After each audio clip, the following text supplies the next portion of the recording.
Assalamualaikum warahmatullahi wabarakatuh.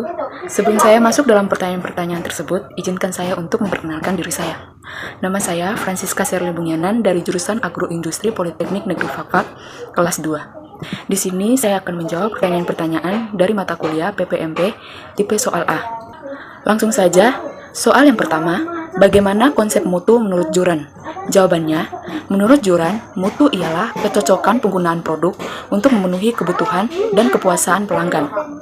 Soal yang kedua, berikan contoh kasus berkaitan produk pangan sehingga dapat digunakan perspektif kualitas berupa transcendental approach. Jawabannya, dalam perspektif ini, kualitas dipandang sebagai innate excellence, yaitu sesuatu yang secara intuitif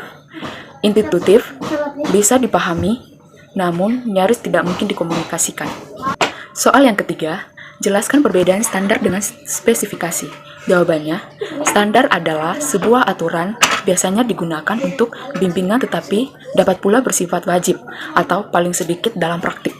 Sedangkan spesifikasi dalam proses, cara pembuatan, melakukan pemilihan atau perincian.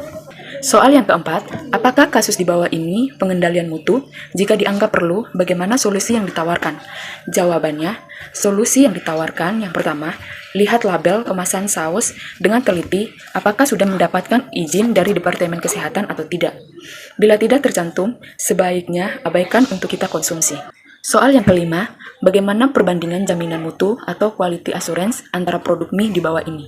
Jawabannya, yang dimaksud dengan jaminan kualitas atau KIA adalah tindakan yang direncanakan sistematis diperlukan untuk memberikan keyakinan yang memadai bahwa suatu produk atau jasa akan memenuhi persyaratan untuk kualitas yang diberitahu. Soal yang keenam, mengapa parameter fokus pelanggan termasuk ke dalam prinsip-prinsip manajemen mutu ISO 9000?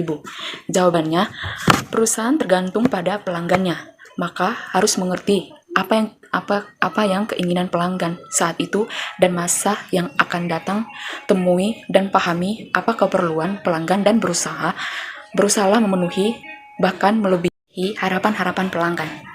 Nomor yang ketujuh, sebutkan unsur-unsur 22.000. Jawabannya, 1. Program persyaratan dasar, 2. Sistem manajemen, 3. Komunikasi interaktif, 4. Prinsip HACCP.